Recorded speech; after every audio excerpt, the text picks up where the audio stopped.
m'a dit qu'il vivait près de chez elle. Je l'ai guetté, elle m'a échappé belle.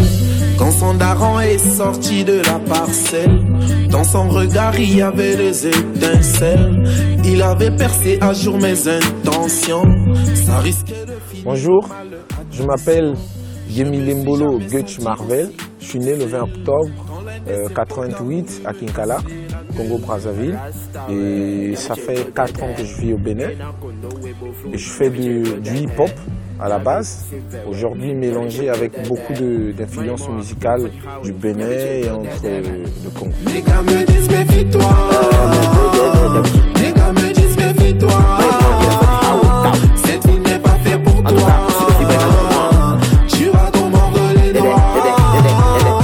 J'ai commencé avec beaucoup de petits boulots. J'ai fait menuiserie, soudure, j'ai travaillé dans les entreprises de bâtiments chinoises. Mais après, j'ai beaucoup duré dans le transport en commun parce que j'étais chauffeur de taxi. Et après ça, j'ai rencontré quelques gens dans le domaine artistique et qui m'ont ramené à l'Institut français où j'ai passé 2 ans de stage en régie lumière et son. Et quand j'ai fini, j'ai décidé pour l'ouverture de la transaction entre l'art et les petits boulots. Donc je me suis installé à Cotonou avec ma petite famille et là j'ai monté un label qui s'appelle Levra Musique et j'ai commencé à faire des titres jusqu'à présent. La musique, c'est depuis l'enfance. J'avais ce goût-là de devenir quelqu'un de populaire, quelqu'un de célèbre et j'avais beaucoup de facilité à écrire des textes, à convertir, comment je peux le dire, c'est un peu de changer les paroles des chansons qui marchaient à l'époque. Et c'est parti comme ça. Mais au début, c'était pas facile parce que tu es entouré des gens qui te disent non, avec la musique, tu peux pas aller de l'avant, avec de la musique, tu peux pas devenir quelqu'un. Donc, ça freine un peu ton évolution, ta capacité de créer des choses. Et après, en étant grand, en travaillant à l'Institut français, j'ai rencontré vraiment beaucoup des artistes, des danseurs, des chorégraphes, des comédiens.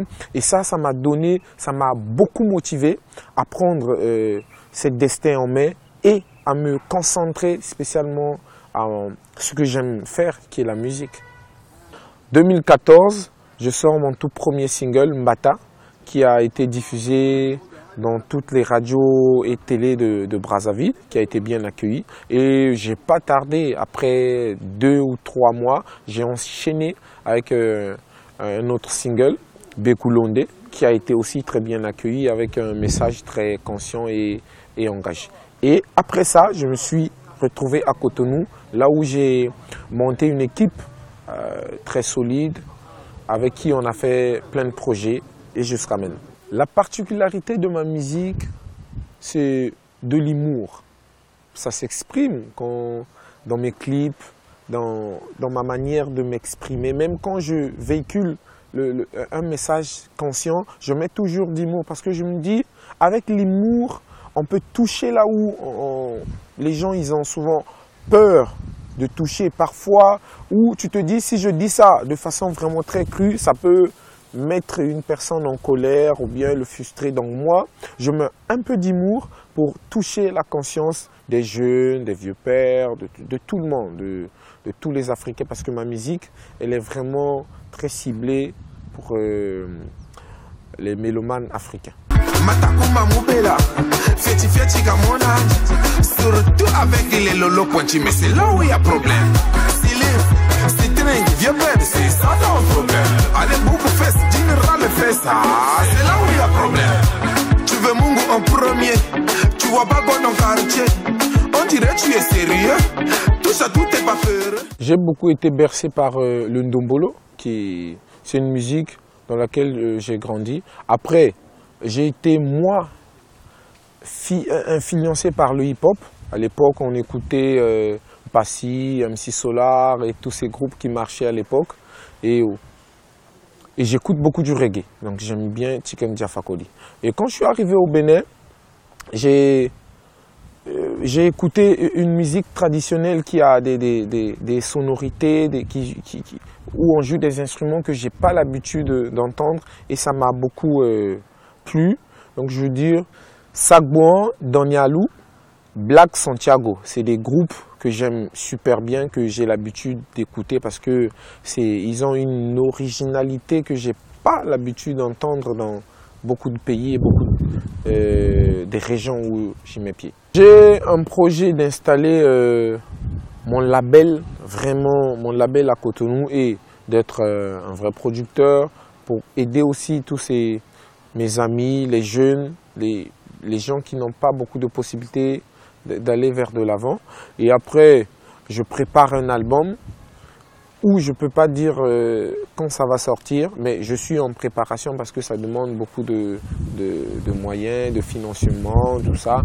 Et donc je prépare un album où je ne peux pas aujourd'hui vous dire c'est quoi le titre de l'album, mais je prépare un album. Donc d'ici la fin de cette année, vous aurez la date du sortie et le nom de l'album.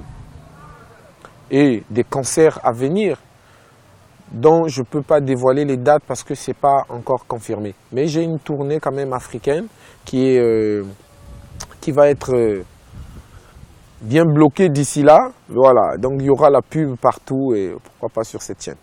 À mes fans et à toute la jeunesse africaine, restons nous-mêmes. À chaque fois qu'on veut faire quelque chose, pensons à notre environnement, à ce que les gens vivent en Afrique.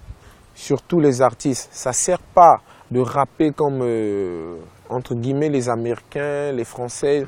Restons nous-mêmes dans tout ce qu'on veut faire. Celui qui est menuisier, fait la menuiserie comme un Africain. Celui qui est chanteur, chante comme un Africain.